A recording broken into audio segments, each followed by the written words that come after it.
Hello, everybody, and welcome to Forever Sports. Rassie Erasmus sat down with the media today and explained his selections for Wales, which include four debutants: Vusi Moyo, Siya Williams, the two under-20 stars, as well as two players who've had to wait a while in Kolisi, and particularly Ruben van Heerden, who's really had to take kind of a long slog of getting into this box setup. And Rassie Erasmus was in front of the media and gave some updates about some of the injuries and kind of sort of spoke a little bit about why they've made the picks, such as Vusi Moyo, for example, what Siya Williams brings in, Ruben van Heerden, and the likes of that. Unfortunately, we are not down in Durban yet.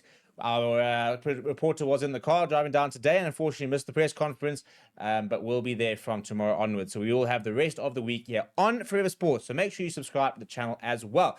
If you would like to go and watch the Springboks, make sure you go and join our members club. Link in the description, and you can stand a chance of winning 2 tickets to watch the Boks versus the All Blacks at the FNB Stadium, as well as lots of other perks when you join the members club.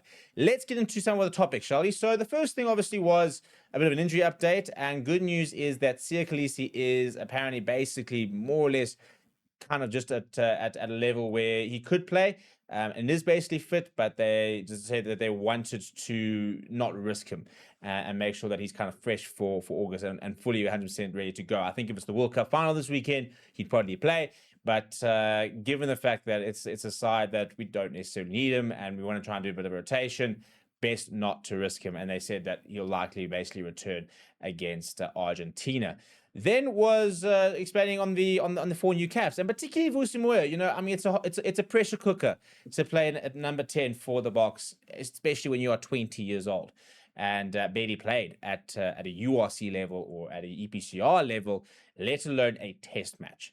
And Rassie basically spoke about him and said that he's very, very calm in nature, which I think is very key. You know, you're not going to play for the Boks at that age at all if that's not one of your main traits, the fact that you are quite relaxed and quite calm, especially then if you are a fly half. So he basically said that he's got a very calm temperament, very good tactical kicking. And that was, I think, an interesting part. I mean, you kind of know this, to be fair. If you've watched him, he's a very good kicker of the rugby ball. Not only just from a contact point of view, he can kick the ball a long way, but he's an intelligent kicker. He's got a really good kicking game, all-around kicking game. He kicks well for poles. He kicks well for touch. His in-game kicking is very good as well. You know, his restarts are good.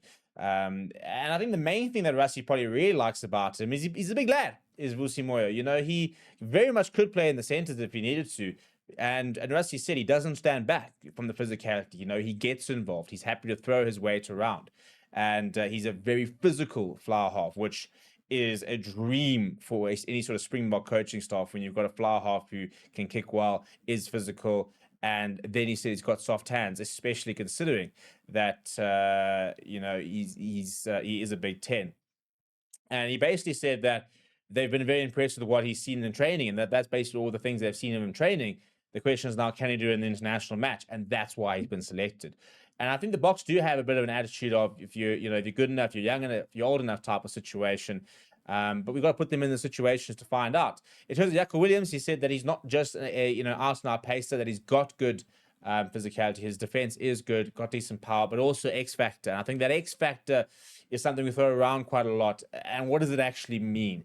And I think it's, you know, X factor is the ability to create something from nothing. You know, that's kind of my interpretation. So, you know, somebody who can get a ball and you kind of think, oh, there's not much on, and bang, they've created a moment. They've created a situation, whether it's an offload, whether it's a step, whether it's a chip and chase, whether it can be sometimes raw pace. It's the ability to create something out of nothing. And that's where he said Siya Williams really does have. Speaking about Wales, he said that we've taken them lightly before, and you know, we've had to learn that lesson.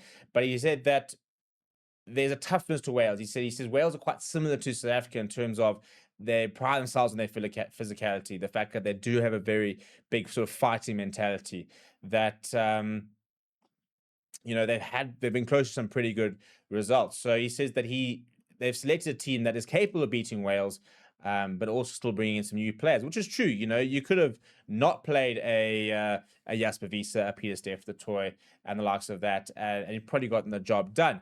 However, we also don't want to make sure we lose the game and give the other players the best chance at success. One of the big things he spoke about during the press conference was the whole training and the fact that we do have very intense training, which is why we see some injuries. And he says basically the whole philosophy regarding the very intense training, where some of the players say it's more intense than the actual matches, is that it's a lot of it's basically a showdown. Think of it as the Colosseum, and you kind of got this gladiator-esque environment behind closed doors where the older players need to show they can still perform, that the younger players need to basically be thrown into the situation and show they can cope. And he said that selection is not based on age or experience, but on the output. So they'll have battle stats and the likes of that, and they said they'll basically pick the team based on the players with the best output, the most productive output.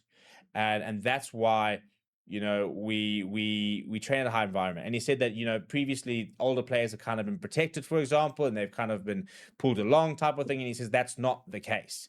He says they train at a high intensity to ensure that Eben Etzebeth, a Siya Kolisi, a Villaroo back a year ago, 100 upon the likes of that. Your sort of older players, inverted commas, can still cope at that kind of level. And I think that's very important, because you don't want to sit there and try and pull a player through, and then in the game they get exposed because they're not quite maybe at that level. Rather have that information at training. And then I really like this, is that he spoke about Ruben van Heerden, who apparently turned down an opportunity to play for the Barbarians a few weeks ago to stay within the box setup. And I assume he would have been called up for the game for obviously the box, as well as then going over and playing overseas. So two opportunities for him to have played for the Barbarians, which is a massive honor. He obviously played the last year, and he basically said he wanted to stay in the setup. He said even if he doesn't play, he'd rather stay in the setup and give himself a chance. He spoke about the fact he's an excellent defender, he's a good line caller, and the main thing is kind of just that workhorse attitude, which he does have. I think that's one of the reasons why a lot of people have been surprised that he hasn't been kind of picked sooner. Is he's got that Springbok sort of work hard, team first, do the hard yards type of attitude, which is very kind of ingrained in the Springbok environment. And then they also spoke a little bit to Paul de Villiers, who kind of just talked about kind of his nerves, basically. And he said the more time in the field, the more you're going to get sort of confidence. And then what's going to be really exciting is that he's going to be playing up against Jack Morgan this weekend, who is one of the two world-class players Wales have. I think him and Thomas Williams, Louis Salmon on his day, those are the players who are a step above the rest when it comes to this Welsh side. And he spoke about Jack Morgan, how he's excited to sort of play against him, but saying that he's not really looking at the other team, kind of focusing on their own game. But that's going to be a fun challenge. So that's basically a summary of kind of what Rassie Erasmus had to say. We will have the press conferences, as mentioned, for the rest of the week on the channel. So make sure you hit the subscribe button and be informed. Turn your notifications on as well. Then you get a little notification every single time we go live or we've got a video or the likes of that.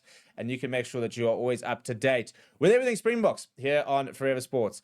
As I said, please do consider becoming a member, and we'll see you guys all very soon.